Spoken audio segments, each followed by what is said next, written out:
Dear students, पिछले lectures में हम लोगों ने ट्रांसफार्मर के ईएमएफ इक्वेशन की बात की, ट्रांसफार्मर एट नो लोड देखा, ट्रांसफार्मर एट लोड देखा, इक्विवेलेंट सर्किट डायग्राम उसका हम लोगों ने पढ़ा। आज हम लोग अब ट्रांसफार्मर में एक स्पेशल टाइप का ट्रांसफार्मर जिसको हम लोग बोलते हैं ऑटो ट्रांसफार्मर, उसके बारे में बात करेंगे। और इसके बाद फिर हम लोग आज बात करेंगे कि थ्री फेज का ट्रांसफार्मर, उसका कनेक्शन डायग्राम क्या होता है, कैसे वो थ्री फेज के ट्रांसफार्मर कनेक्शन के अकॉर्डिंग क्लासिफाई किए जाते हैं। तो सबसे पहले आज हम बात करेंगे ऑटो ट्रांसफार्मर की। तो ऑटो ट्रांसफार्मर क्या है? ऑटो ट्रांसफार्मर एक सिंगल वाइंडिंग का ट्रांसफार्मर होता है। और अभी तक जो हम लोग बात कर रहे थे, जो हमारे कन्वेंशनल ट्रांसफार्मर थे, वो टू वाइंडिंग थे, मतलब प्राइमरी साइड पर एक वाइंडिंग थी, सेकेंडरी साइड पर। यहाँ पर एक ही वाइंडिंग होगी और उसी वाइंडिंग से हम प्राइमरी साइड भी निकाल लेंगे और उसी वाइंडिंग से हम सेकेंडरी साइड भी हम बाहर निकाल सकते हैं। ठीक, तो उसका हम लोग थोड़ा सा कनेक्शन डायग्राम देखेंगे और उसके बाद उसके हम लोग टर्न रेशियो, उसका कंपैरिजन करेंगे ऑटो ट्रांसफार्मर के टर्न रेशियो का टू वाइंडिंग ट्रांसफार्मर के टर्न रेशियो से। और हम लोग ऑटो ट्रांसफार्मर के केवीए रेटिंग को भी देखेंगे टू वाइंडिंग ट्रांसफार्मर के केवीए रेटिंग से। तो टू वाइंडिंग ट्रांसफार्मर हम यहाँ पर बात करें तो अभी तक जो हमने ट्रांसफार्मर पढ़ा जिसमें प्राइमरी और सेकेंडरी साइड था, उस ट्रांसफार्मर को हम लोग टू वाइंडिंग ट्रांसफार्मर भी बोलते हैं। और ऑटो ट्रांसफार्मर आपका एक सिंगल वाइंडिंग का ट्रांसफार्मर होता है। बाकी इसकी वर्किंग प्रिंसिपल, इसकी सारी चीज़ें सब कुछ सेम है। वो भी म्यूचुअल इंडक्शन पर वर्क करता है, ये भी म्यूचुअल इंडक्शन पर वर्क करेगा। ये भी वोल्टेज लेवल को अप या डाउन करेगा, वो भी वोल्टेज लेवल को अप या डाउन करता था।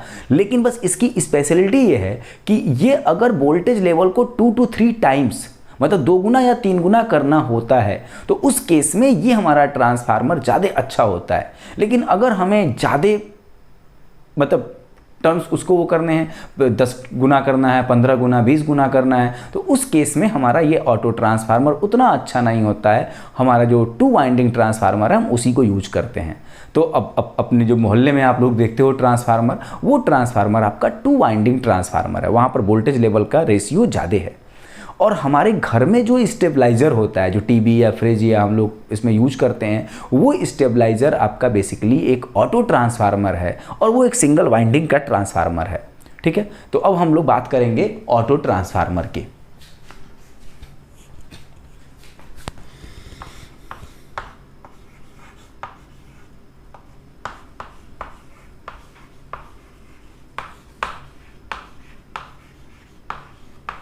ऑटो ट्रांसफार्मर, ये पहली चीज, पहला पॉइंट, ये क्या है? ये भी एक इलेक्ट्रोमैग्नेटिक स्टैटिक डिवाइस है। ठीक है, तो जैसे उसमें हमने बात किया था वैसे ये भी होगा। ये भी क्या है आपका?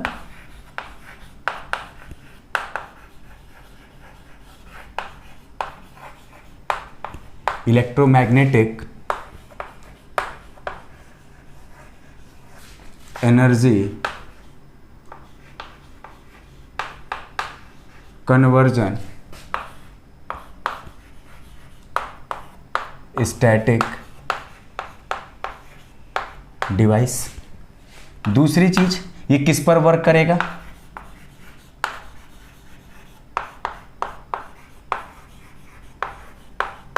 म्यूचुअल इंडक्शन, वो भी म्यूचुअल इंडक्शन पे वर्क करता था, ये भी करेगा। तीसरी चीज क्या है कि ये क्या करेगा? ये स्टेप अप करेगा, ये स्टेप अप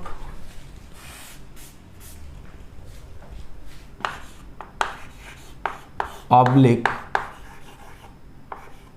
स्टेप्स डाउन, किसको? द वोल्टेज ऑब्लिक करंट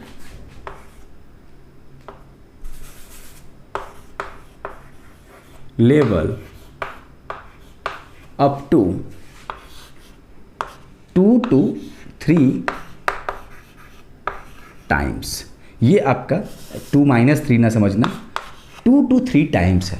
सबसे इंपॉर्टेंट चीज़ ये है।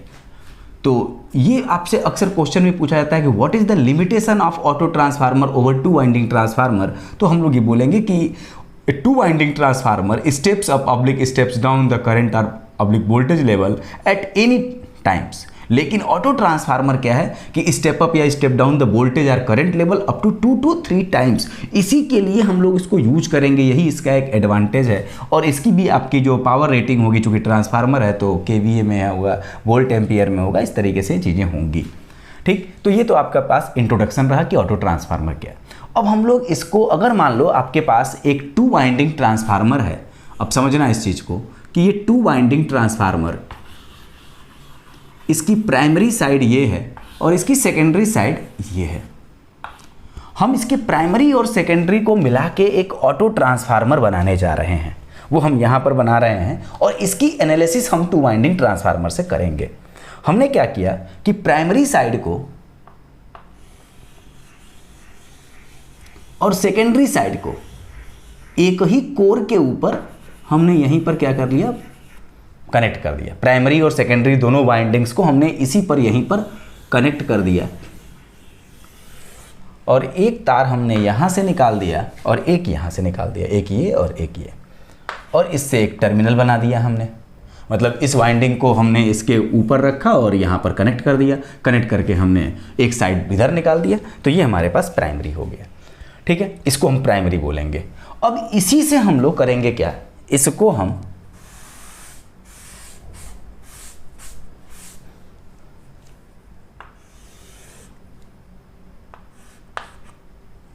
इस तार को हम इधर निकाल दिए और इस पॉइंट से हम एक दूसरा तार और निकाल दिए। ठीक है, कोर है, कोर के ऊपर ऐसे वाइंडिंग की गई है, मतलब टर्न्स हमने ज़्यादा बढ़ा दिए।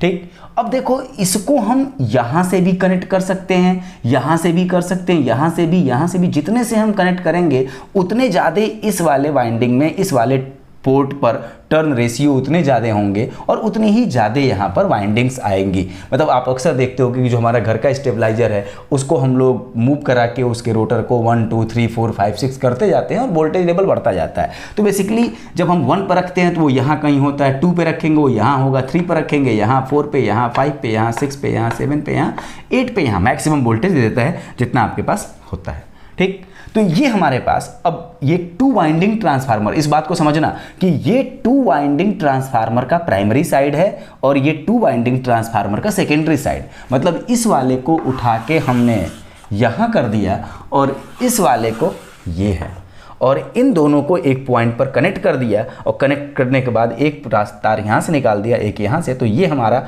ऑटो ट्रांसफार्मर का ये सेकेंडरी साइड है, ये सेकेंडरी साइड ऑटो ट्रांसफार्मर का है और ये ऑटो ट्रांसफार्मर का प्राइमरी साइड है। लेकिन ये 2 वाइंडिंग ट्रांसफार्मर का प्राइमरी है, इतना 2 वाइंडिंग ट्रांसफार्मर का प्राइमरी और इतना 2 वाइंडिंग का सेकेंडरी साइड है।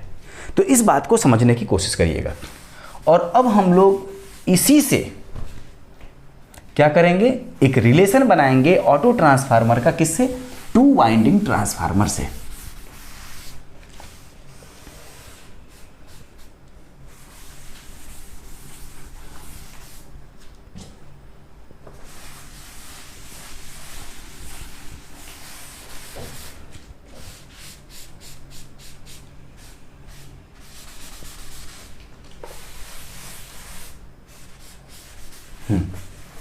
अब देखो,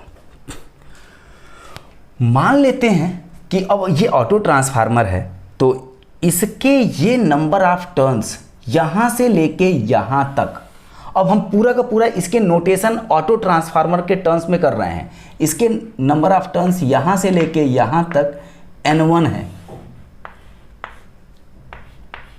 और ये नंबर ऑफ टर्न्स आपके N2 है। ये आपका प्राइमरी साइड होगा ऑटो ट्रांसफार्मर का, तो इसके बीच का जो वोल्टेज है वो आपका V1 है प्राइमरी साइड का, और यहाँ सेकेंडरी साइड है, इसका वोल्टेज हमने V2 बोला। ठीक, अब इस प्राइमरी साइड से चलने वाली करंट को हमने नाम दिया I1 और सेकेंडरी साइड से निकलने वाली करंट को हमने नाम दिया I2। इस पॉइंट से I1 आ रहा है और इधर से करंट जो जाएगी वो आप डिसाइड करो क्या होगी। I1 आ रही है, I2 चली जा रही है, इसका मतलब ये करंट आपके पास हो जाएगी I2 minus I1, I2 minus I1 और I1 को ऐड कर दो, इधर I2 निकल जाएगी। तो ये तो हमारा पूरा का पूरा जो नोटिफिकेशन है वो नोटिफिकेशन किसके अकॉर्डिंग है, ऑटो ट्रांसफार्मर के अकॉर्डिंग। ठीक, अब अगर हम इसे टू वाइंडिंग ट्रांसफार्मर की तरह भी ट्रीट करें तो टू वाइंडिंग ट्रांसफार्मर का प्राइमरी साइड ये और सेकेंडरी साइड ये, तो टू वाइंडिंग ट्रांसफार्मर के तौर पर देखा जाए तो इसके लिए इसके यहां से जो नंबर ऑफ टर्न्स होंगे वो क्या होगा, N1 माइनस N2। यहां पर ये number of turns N1 minus N2, क्योंकि ये N1 है ये N2 तो बचा हुआ N1 माइनस N2, और यहां पर जो इसके अक्रॉस वोल्टेज मिलेगा वो होगा V1 माइनस V2। यहाँ पर वोल्टेज आपका इस नंबर ऑफ टर्न्स के across voltage V1 minus V2। तो जब हम टू वाइंडिंग ट्रांसफार्मर के प्राइमरी साइड के टर्म्स की बात करेंगे तो कहेंगे कि ये number of turns primary side का है, और ये टू वाइंडिंग ट्रांसफार्मर का सेकेंडरी, उसके नंबर ऑफ टर्न्स N2। अगर हम ऑटो ट्रांसफार्मर के प्राइमरी साइड की बात कहेंगे तो अब उसे हम N1 बोलेंगे, और उससे सेकेंडरी साइड की बात करेंगे तो N2 बोलेंगे। अब हम लोग इसे ऑटो ट्रांसफार्मर का एक कंपैरिजन करेंगे किससे, टू वाइंडिंग ट्रांसफार्मर से, और कंपैरिजन करने में इसके हम दो तीन चीज़ों को ध्यान रखेंगे। सबसे पहली चीज़, किस चीज़ का हम कंपैरिजन करने जा रहे हैं, वो कंपैरिजन है आपका टर्न रेशियो का। हम चाहते हैं कि टर्न रेशियो पता करें, किसमें, टर्न रेशियो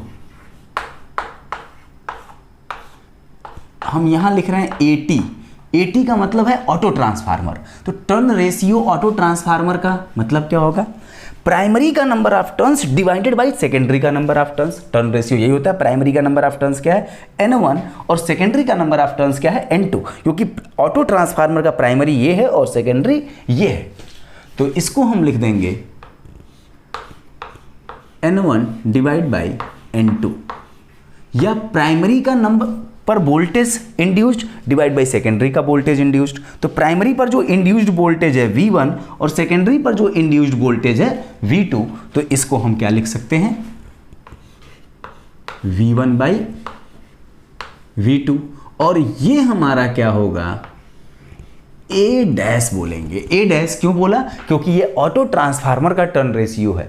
हम लोगों ने टू वाइंडिंग ट्रांसफार्मर के टर्न रेशियो को A नाम दिया था, तो इसे हम नया नाम दे देते हैं A डैश। अब हम टर्न रेशियो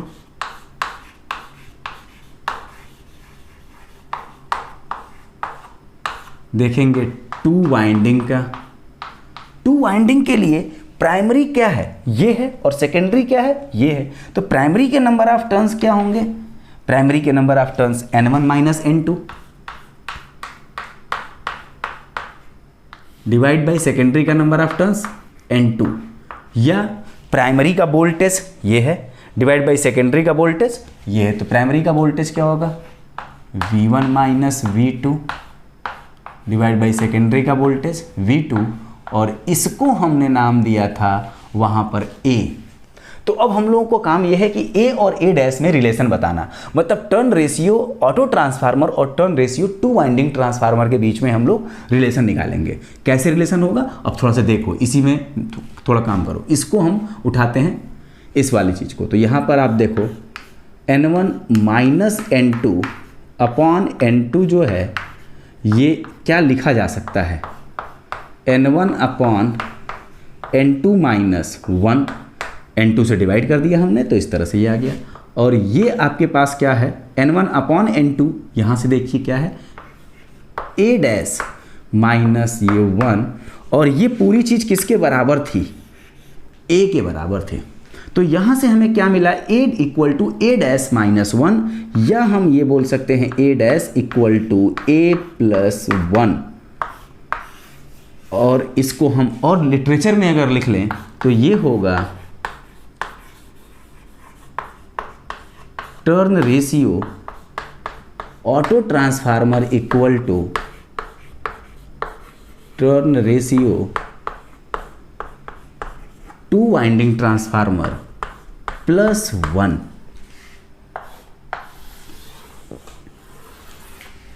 इसका मतलब यह है कि अगर आपने एक टू वाइंडिंग ट्रांसफार्मर के टू वाइंडिंग ट्रांसफार्मर को ऑटो ट्रांसफार्मर में कन्वर्ट किया तो ऑटो ट्रांसफार्मर का जो टर्न रेशियो होगा वो टू वाइंडिंग ट्रांसफार्मर के टर्न रेशियो से एक ज़्यादा हो जाएगा। मतलब अगर टर्न रेशियो आपका और जो टू वाइंडिंग ट्रांसफार्मर है अगर वो वोल्टेज लेवल को 3 गुना करता है तो उस ट्रांसफार्मर को अगर आपने कन्वर्ट करके एक ऑटो ट्रांसफार्मर बना दिया तो वो ऑटो ट्रांसफार्मर अब उस वोल्टेज लेवल को 4 गुना करेगा। क्यों? क्योंकि उसका turn ratio two winding transformer के टर्न रेशियो से 1 अधिक आ रहा है ये। ठीक है, तो ये हमारा एक मैथमेटिकल सपोर्ट है कि ऑटो ट्रांसफार्मर कैसे वोल्टेज लेवल में एक मतलब टर्न रेशियो में 1 का इजाफा कर देता है, तो वो हम लोगों ने यहाँ पर देख लिया। तो ये टर्न रेशियो का रिलेशन है ऑटो ट्रांसफार्मर और टू वाइंडिंग ट्रांसफार्मर में। अब हम लोग केवीए रेटिंग के बारे में बात करेंगे, ऑटो ट्रांसफार्मर और टू वाइंडिंग। तो हम केवीए रेटिंग की बात करेंगे।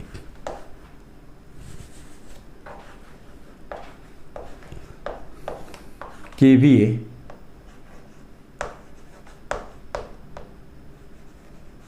रेटिंग, जैसे हम टर्न रेशियो की बात की वैसे हम केवीए रेटिंग। तो अब हम पहले बात करें केवीए ऑटो ट्रांसफार्मर। और आप देखो केवीए ऑटो ट्रांसफार्मर क्या होता है। केवीए क्या है? मतलब आपका प्राइमरी का वोल्टेज इनटू प्राइमरी की करंट। तो प्राइमरी वोल्टेज V1 और प्राइमरी करंट क्या है? I1। तो हम इसको लिख सकते हैं V1 इंटू I1। ठीक, अब अगर हम केवीए टू वाइंडिंग देखें तो प्राइमरी टू वाइंडिंग में प्राइमरी का वोल्टेज क्या है? V1 माइनस V2, लेकिन प्राइमरी में वाइंडिंग में करंट कितनी आ रही है? I1। तो इसको हम क्या लिखेंगे? V1 minus V2 into I1। अब थोड़ा यहीं से हम इन चीज़ों को सॉल्व करने की कोशिश करेंगे। V1 minus V2 into I1 को हम ऐसे, इसमें से V1 कॉमन ले लोगे तो क्या बचेगा? 1 यहाँ आएगा, माइनस V1 कॉमन लोगे तो क्या होगा? V2 by V1 into V1 I1। भाई V1 कॉमन ले लिया हमने तो यहाँ 1 बच गया, यहाँ V2 बाई V1 और ये V1 I1। अब यहाँ से, और ये था क्या? केवीए टू वाइंडिंग था। ये किसके बराबर था? इसको हम लिख देते हैं केवीए टू वाइंडिंग। अच्छा, V1 I1 क्या है? KVA auto transformer. ये क्या है? KVA auto transformer. तो हम लोग अब इसको केवीए, इसको ये हमारा जो है वो है केवीए ऑटो ट्रांसफार्मर। तो क्या KVA auto transformer equal to हम ऐसे लिख सकते हैं क्या? KVA two winding divided by 1 minus V2 by V1। और V2 बाई V1 आपका क्या है? यहां पर देखो, V1 बाई V2 को हमने A डैश बोला, तो V2 बाई V1 क्या होगा? 1 अपॉन A डैश। तो इसे हम लिख लेंगे KVA two winding divide by 1 minus 1 upon A dash. अच्छा, 1 अपॉन A डैश को हम क्या लिख सकते हैं? A डैश को हम क्या लिख सकते हैं? यहाँ पर हमने अभी बात की A dash equal to A plus 1, क्योंकि ये सारा का सारा टर्म टू वाइंडिंग में है और ये A डैश तो ऑटो ट्रांसफार्मर का नोटेशन है, तो इसको हम A प्लस 1 भी बोल सकते हैं। तो यहाँ से KVA auto transformer equal to ये हो जाएगा KVA two winding transformer 1 minus 1 upon A plus 1, ऐसा हम बोलेंगे। और यहां पर आप एक देखो कि A की वैल्यू तो कभी निगेटिव नहीं होगी, 0 से कम होनी नहीं है। ये हमारे पास निगेटिव नहीं होगी, तो 1 अपॉन A प्लस 1 की वैल्यू क्या होगी? 1 अपॉन A प्लस 1 की वैल्यू जो होगी वो हमेशा 1 से छोटी होगी, क्योंकि 1 में डिवाइड कर रहे हैं a+1 से, तो ये पूरी वैल्यू 1 से छोटी। अब 1 में से 1 से छोटी वैल्यू को आप सब्ट्रैक्ट करोगे तो यहाँ पर जो वैल्यू आएगी डिनोमिनेटर में, वो वैल्यू भी 1 से क्या होगी, छोटी होगी। मतलब 1 में से आप 1 से छोटी संख्या को घटा दोगे तो उसकी वैल्यू आपकी 1 से छोटी ही आएगी। और 1 से छोटी संख्या से किसी भी नंबर में अगर आप भाग लगाओगे तो वो जो भागफल आएगा वो भागफल आपके पास इस वाली वैल्यू से बड़ी आएगी। इसका मतलब KVA 80 जो है KVA 2 वाइंडिंग ट्रांसफार्मर से क्या है, बड़ा है। तो KVA 80 greater than KVA 2 winding. Auto transformer का जो टर्न रेशियो होता है 2 वाइंडिंग ट्रांसफार्मर के टर्न रेशियो से ज़्यादा होता है।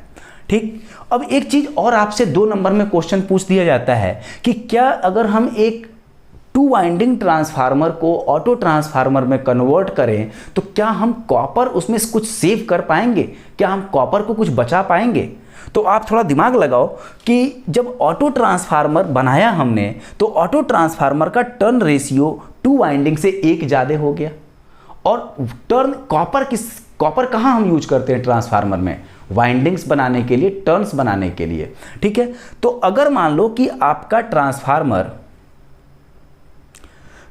जो पहला वाला था 2 वाइंडिंग ट्रांसफार्मर, वो अगर वोल्टेज लेवल को 10 टाइम्स इंक्रीज कर रहा था और उसके लिए आपने कॉपर वाइंडिंग की होगी तो कॉपर यूज किया होगा, प्राइमरी साइड के वाइंडिंग से सेकेंडरी साइड के वाइंडिंग को 10 गुना ज़्यादा बनाया होगा, इसलिए आपने उसमें क्या किया होगा, उसको 10 टाइम्स इंक्रीज करके बनाया होगा। तो नंबर ऑफ टर्न्स ज़्यादा होंगे तो आपका वोल्टेज वहाँ पर सेकेंडरी पर ज़्यादा 10 गुना निकल रहा होगा।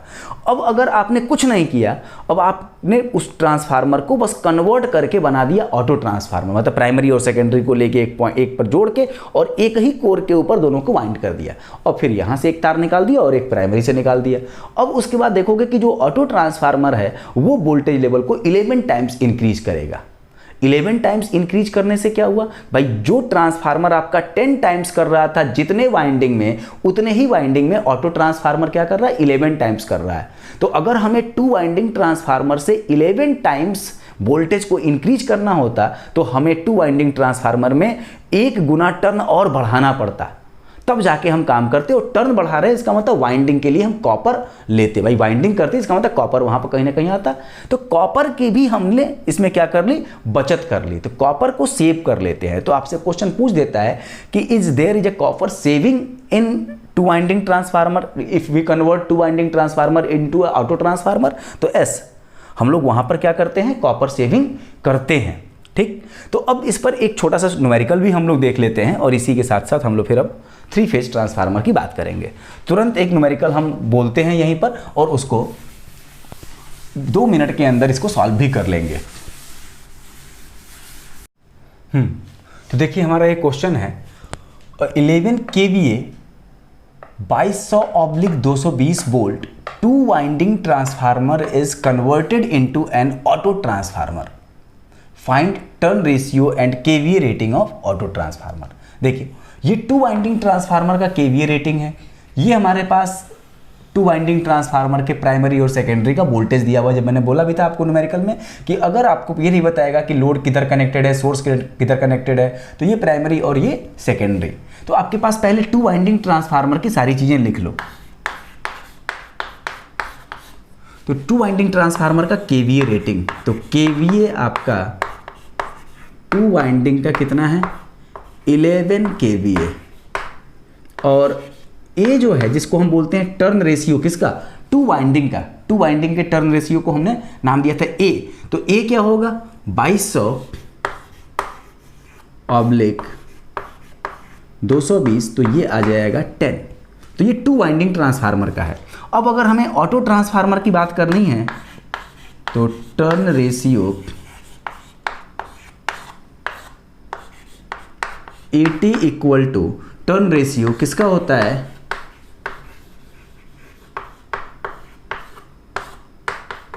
2 वाइंडिंग प्लस 1, तो ये क्या हो जाएगा, 10 आया ही है और इसमें एक ऐड कर दो 11। तो आपके पास टर्न रेशियो जो है, टर्न रेशियो ऑटो ट्रांसफार्मर 11 आ जाएगा। अब आपको चाहिए केवीए रेटिंग, तो केवीए रेटिंग हम लोगों ने फॉर्मूला देखा, ये बस उस फॉर्मूले में वैल्यू को पुट कर देंगे और आपके पास इसका आंसर आ जाएगा।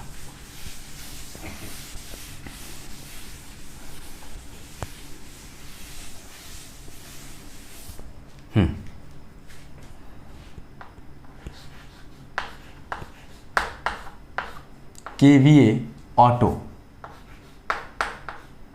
Equal to KVA 2 winding divided by 1 minus 1 upon A plus 1। ठीक, तो केवीए 2 वाइंडिंग कितना है 11 divide by 1 minus 1 upon A plus 1 मतलब ए डैश, ए प्लस 1 अभी कितना आया था 11। तो ये वैल्यू आ कितनी गई, इसको हम क्या लिख लेंगे 11 इंटू 11, भाई देखो 11 ऊपर चला जाएगा और ये 11 माइनस 1 आ जाएगा 10, और इसको सॉल्व कर लोगे तो 121 डिवाइडेड बाई 10 मतलब ये आ जाएगा 12.1। तो आपके पास केवीए जो है ऑटो ट्रांसफार्मर की वो है 12.1 किलो वोल्ट एम्पियर। इसका मतलब एक 11 किलो वोल्ट एम्पियर का केवीए का जो 2 वाइंडिंग ट्रांसफार्मर है उसे कन्वर्ट कर दिया गया ऑटो ट्रांसफार्मर में, तो उसका KVA rating 12.1 kilo volt ampere हो गया। तो हमारा केवी रेटिंग भी इंक्रीज हो जाता है थोड़ा सा और उसके टर्न रेशियो भी इंक्रीज हो जाते हैं। लेकिन ये ट्रांसफार्मर इफेक्टिव कितने पावर या कितने वोल्टेज लेवल के लिए, तो अगर हमारा वोल्टेज लेवल इंक्रीज करना है या डिक्रीज करना है 2 to 3 टाइम्स तभी हम यूज कर पाते हैं। अक्सर आपने अपने घर में भी देखा होगा कि मान लो कि आपके घर पर एक स्टेबलाइजर लगा हुआ है, टीवी या फ्रिज में लगाए हुए हो, और अगर आपके सप्लाई का वोल्टेज आ रहा है 70 वोल्ट, उससे ज़्यादा बहुत लो वोल्टेज है, क्या 70 को तुम 400 वोल्ट पर कन्वर्ट कर पाओगे? नहीं, 70 को अधिक से अधिक तुम कर पाओगे तो 140, 150, 160 वोल्ट तक ही ले जा पाओगे। मतलब फुल उसको अगर बढ़ा दोगे, उसको 8 पर कर दोगे, पीछे से उसको डायरेक्ट कर दोगे, तब भी कुल मिला के वो कितने पर हो जाएगा, वो मतलब 150, 160 वोल्ट तक ही जा पाएगा, उससे ज़्यादा नहीं जा पाता है। तो वोल्टेज लेवल को 2 to 3 टाइम्स इंक्रीज या डिक्रीज करने के लिए ही हम लोग क्या करते हैं, ऑटो ट्रांसफार्मर यूज करते हैं। अब हम लोग बात करेंगे 3 फेज ट्रांसफार्मर के कनेक्शन डायग्राम की।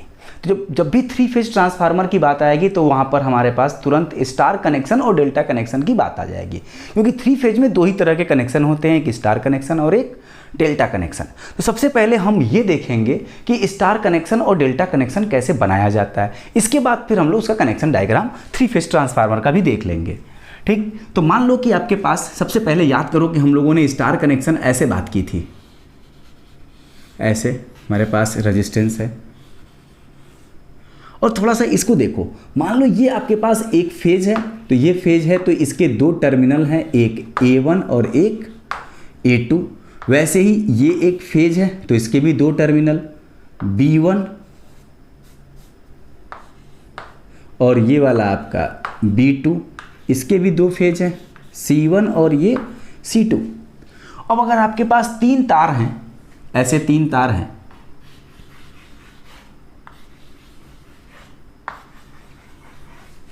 देखो पहला वाला फेज, इसके 2 टर्मिनल A1 A2, हमने इसको लिख दिया A1 A2, ये लिख दिया B1, ये B2, ये C1 और ये C2। अब कैसे इसको स्टार में कन्वर्ट करें और 3 टर्मिनल हम बाहर निकालें। ये तो स्टार ऐसे डायग्राम में दिख रहा है, लेकिन स्टार हमें डायग्राम में इस तरह दिखता नहीं है। ठीक है, तो अब देखो आपको यहाँ पर क्या दिख रहा है, A2, B2 और C2 तीनों एक ही पॉइंट पर जुड़े हैं। या अगर तुमने इसको A2 बोला, इसको A1, इसको B2, इसको B1, इसको C2, इसको C1 बोला, तो आपके पास A1, B1, C1 हम मानेंगे। तो किसी भी 3 टर्मिनल को आपस में यहाँ पर क्या कर दो, कनेक्ट कर दो। इन तीनों को पकड़ के आपस में ऐसे जोड़ दो और इन 3 टर्मिनल को तुम बाहर निकाल दो, सप्लाई दे दो यहाँ से। तो ये कनेक्शन आपका किस में बोला जाएगा, स्टार में। ठीक है, अगर आपको डेल्टा में बनाना है तो याद करो डेल्टा हम लोग कैसे बात करते थे, ऐसे था डेल्टा हमारा। इसी में फिर से बोल दो A1, ये A2, ये वाला B1 और ये B2, ये C1 और ये C2। इस पॉइंट से हमने एक तार निकाला, इस पॉइंट से एक निकाला, इस पॉइंट से निकाला। अच्छा, A1 और C2 आपस में जुड़े हैं, A2 B1 आपस में जुड़े हैं और B2 C1 आपस में जुड़े हुए हैं। तो अब मान लो आपके पास, फिर से हमने ऐसे ही बना दिया, A1 A2 B1 B2 C1 C2। हमको करना क्या है, A2 को और B1 को जोड़ना है। तो A2 कहाँ है, ये है, और B1 ये है। A2 को B1 से जोड़ देंगे हम, ठीक है। B2 को C1 से जोड़ना है, तो B2 को उठा के C1 से जोड़ देंगे। और C2 को किससे जोड़ना है, A1 से, तो इस C2 को उठा के हमने किससे जोड़ दिया, A1 से।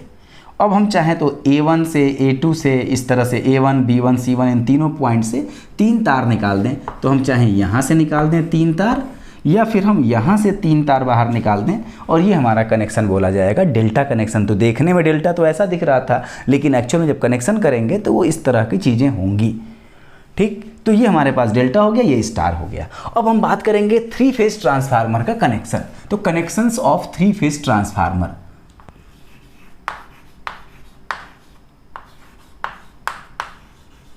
Connections of 3 phase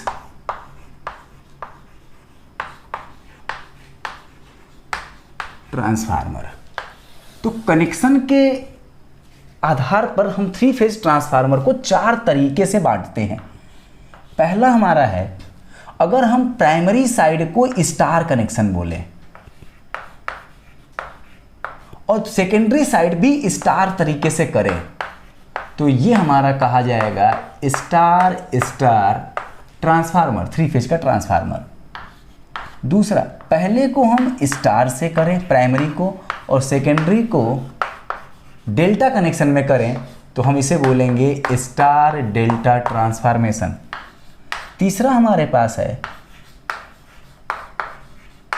delta star, हम प्राइमरी को डेल्टा में करें और सेकेंडरी को स्टार में, तो इसे हम बोलेंगे डेल्टा स्टार ट्रांसफॉर्मेशन। और चौथा हम बोलेंगे डेल्टा डेल्टा, तो डेल्टा डेल्टा, ठीक है। तो ये 4 तरह के ट्रांसफार्मर होते हैं कनेक्शन के आधार पर। तो कनेक्शन को ध्यान में रखते हुए हम इस तरीके से अब क्लासिफाई करते हैं, star star, star delta, delta star and delta delta. तो अब हम लोग एक ट्रांसफार्मर बनाएंगे और उसका कनेक्शन डायग्राम देखेंगे। इसी तरीके से हम बाकी सबके कनेक्शन डायग्राम बनाएंगे, ठीक। तो सबसे पहले हम बनाते हैं स्टार स्टार का, स्टार स्टार पहला। और इसमें आप एक चीज़ ध्यान रखना कि हम 3 वाइंडिंग्स बनाएंगे प्राइमरी साइड पर। प्राइमरी हमारे पास देखो इस तरीके से, मान लो प्राइमरी इधर और सेकेंडरी इधर बनाएंगे हम। तो ये हमने बनाया प्राइमरी की वाइंडिंग,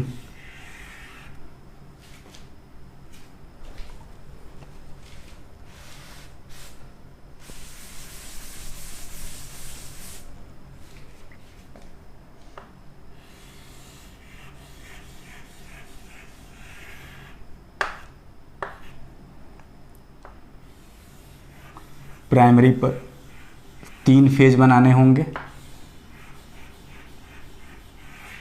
हमने बना दिया। प्राइमरी और सेकेंडरी को लिंक करने के लिए कोर होता है, तो कोर का डायग्राम ऐसे होता है बेटा, हमने 2 लाइन बना दी। फिर हम सेकेंडरी साइड पर वाइंडिंग ऐसे ही बनाएंगे,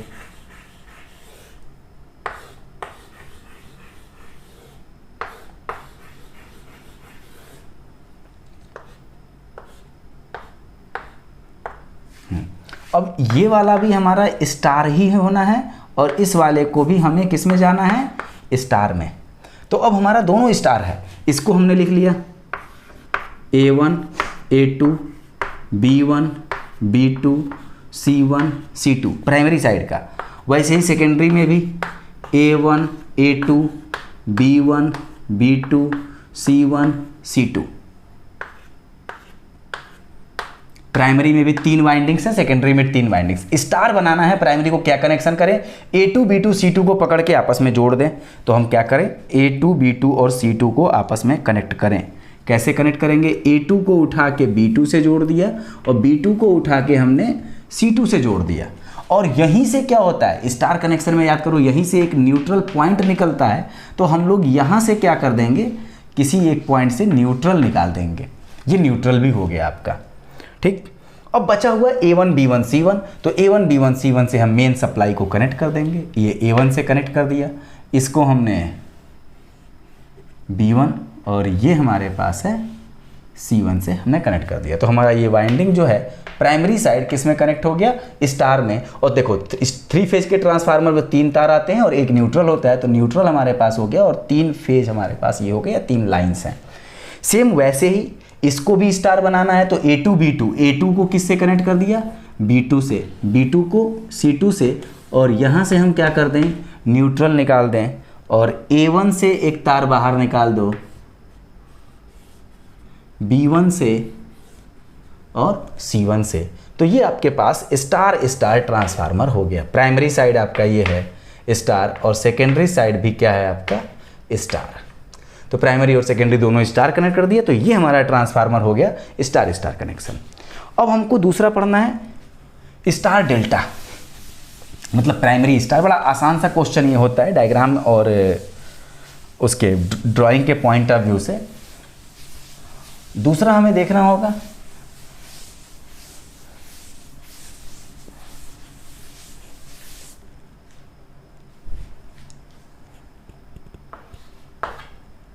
स्टार डेल्टा। तो प्राइमरी पर स्टार करना है और सेकेंडरी पर डेल्टा करना है हमें। तो उसके लिए हमें क्या करना होगा, फिर से वही काम, एक फेज, दूसरा फेज, तीसरा फेज। इस फेज और इस फेज के बीच में हमने कोर लगा दिया, ये सिंबल है कोर का। प्राइमरी, ये सेकेंडरी के आपके पास 3 फेज,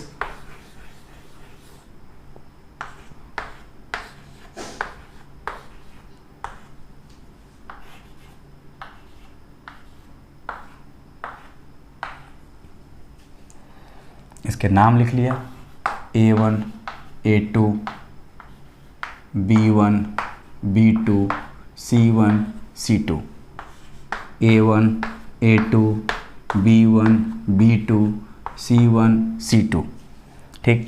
अब इधर वाले को तो स्टार में करना है, तो स्टार कनेक्शन करने का तरीका आपको याद ही है। A2 को B2 से, B2 को C2 से आपस में जोड़ के यहाँ से हमने क्या कर दिया, न्यूट्रल। और ये हमने आपका 3 तार ऐसे जो हैं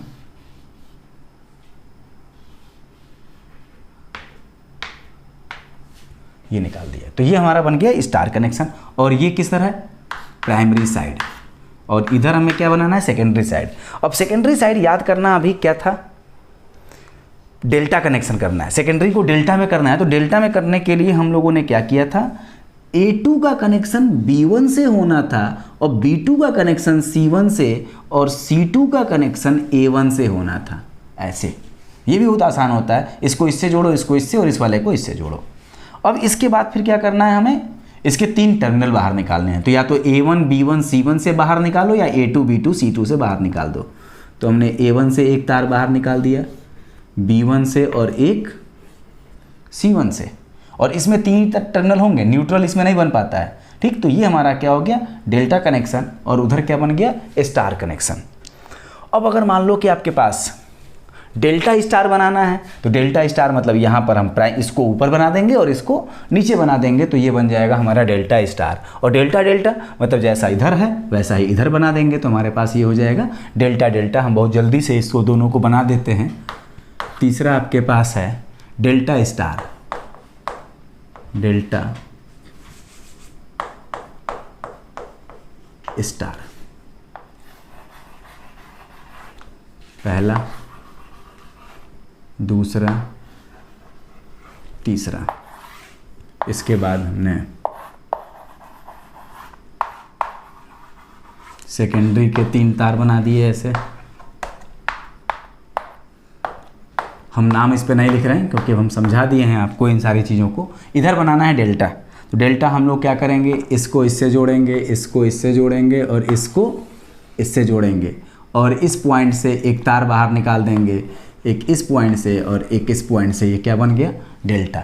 इधर क्या करना है, स्टार। तो स्टार के लिए हमको A2 को B2 से, B2 को C2 से, और इसके बाद इससे हम क्या कर देंगे, एक न्यूट्रल बना देंगे और इसमें हम लोगों को क्या करेंगे, एक तार यहाँ से, एक यहाँ से और एक यहाँ से निकाल देंगे। तो ये बन गया आपका डेल्टा में और ये हो गया स्टार में। तो डेल्टा स्टार, ठीक। अब अगर चौथा आपसे कहा जाए डेल्टा डेल्टा, तो इसी को हमें क्या कर देना होगा, डेल्टा में कन्वर्ट कर देना होगा। अगर चौथा नंबर आपका, हम यहीं पे फिर से लिख देते हैं, ये अगर आपके पास चौथा डेल्टा और डेल्टा कनेक्शन करना होगा, तो उस केस में हम लोग क्या करेंगे, इसी को चेंज कर दे रहे हैं डेल्टा में। डेल्टा में फिर से कोई न्यूट्रल पॉइंट नहीं होगा। डेल्टा के लिए इसका इससे कनेक्शन, इसको इससे जोड़ दिया, इस पॉइंट से एक निकाल दिया, ये हमारे पास डेल्टा और डेल्टा में बन गया, ठीक है। तो ये भी आपका डेल्टा में। तो ये रहा आपका पूरा का पूरा ट्रांसफार्मर की यूनिट, जिसमें हम लोगों ने शुरुआत से मैं अब बात करता हूं क्योंकि अब ये हमारी यूनिट कंप्लीट हो गई है। इसमें हम लोगों ने सबसे पहले पढ़ा था मैग्नेटिक मटेरियल, इसके बाद हमने एक फेरोमैग्नेटिक मटेरियल के BH कर्व की बात की, इसके बाद फिर हम लोगों ने ट्रांसफार्मर पे आया क्योंकि हमें उस मटेरियल को ट्रांसफार्मर में यूज करना था, एज ए कोर फ्रेम के में हम लोग को उसी मटेरियल को यूज करना था। कोर में हम लोगों ने 2 तरह के लॉस भी देखे थे, एक हिस्टेरेसिस लॉस और दूसरा एडी करंट लॉस, ठीक। इसके बाद हम ट्रांसफार्मर पर आए। ट्रांसफार्मर देखा कि एक electromagnetic energy conversion static device है जो म्यूचुअल इंडक्शन पर वर्क करती है और जो वोल्टेज लेवल को step up and step down करती है, ठीक। इसके बाद हमने उस ट्रांसफार्मर के आइडियल ट्रांसफार्मर के बारे में बात की जहां पर देखा कि कोई लॉस नहीं है। इसके बाद हम लोगों ने उसको थोड़ा सा मॉडिफाई करके उसको प्रैक्टिकल ट्रांसफार्मर बनाया और ट्रांसफार्मर एट नो लोड देखा, और ये देखा कि जब लोड नहीं लगा है सेकेंडरी साइड पर तो ट्रांसफार्मर से एक नॉमिनल सी करंट आ रही है जिसको हम लोग मैग्नेटाइजिंग करंट बोलते हैं, और वो करंट केवल और केवल कोर में लॉस के लिए रिस्पॉन्सिबल है, बाकी और कुछ नहीं हो रहा है। इसके बाद जैसे ही लोड लगाया तो वहां पर एक लोड की रिक्वायरमेंट को फुलफिल करने के लिए प्राइमरी साइड से एक बैलेंस करंट आई और बैलेंस करंट ने लोड की रिक्वायरमेंट को फुलफिल किया और उससे हमारे पास लोड को पावर जो चाहिए वो पावर सोर्स ने बैलेंस करंट के माध्यम से प्रोवाइड कराया, ठीक। इसके बाद फिर हम लोगों ने देखा कि ट्रांसफार्मर का इक्विवेलेंट सर्किट डायग्राम क्या है, उसका अप्रॉक्सीमेट सर्किट डायग्राम, और उस पर हम लोगों ने कुछ कॉपर लॉस के न्यूमेरिकल्स भी बनाए। इसके बाद फिर हम लोगों ने ट्रांसफार्मर की एफिशिएंसी के फॉर्मूले डेवलप किए, मैक्सिमम एफिशिएंसी कंडीशन की बात की, और उसके बाद फिर हम लोगों ने उसके कुछ न्यूमेरिकल्स किए, और लास्ट में हम लोगों ने ऑटो ट्रांसफार्मर देखा, मतलब एक 2 वाइंडिंग ट्रांसफार्मर को ऑटो ट्रांसफार्मर में सिंगल वाइंडिंग ट्रांसफार्मर में कन्वर्ट करने हैं, तो उसमें टर्न रेशियो और केवीए रेटिंग में क्या क्या चेंज आएंगे, कॉपर सेविंग होगी कि नहीं होगी, ये सारी चीज़ों के बारे में हम लोगों ने बात की। और लास्ट में इस यूनिट में हम लोगों ने 3 फेज ट्रांसफार्मर के बारे में थोड़ा डिस्कशन किया और उसके कनेक्शन के अकॉर्डिंग उसका क्लासिफिकेशन किया, जिसमें हमने देखा कि star star, star delta, delta star and delta delta, ये 4 तरह के इसके टाइप्स हैं, इसके क्या बोलते हैं, कनेक्शन के अकॉर्डिंग, ठीक। तो ये हम लोगों ने यहाँ पर डिस्कस किया। तो ये हमारी पूरी की पूरी ट्रांसफार्मर की यूनिट थी, और इसके बाद हम लोग जो यूनिट शुरू करेंगे उस यूनिट का नाम है इलेक्ट्रिकल मशीन, और बेसिकली उसमें हम लोगों को 4 तरह की मशीन पढ़नी है।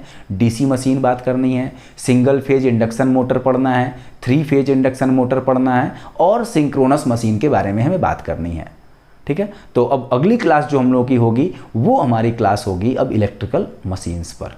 Thank you.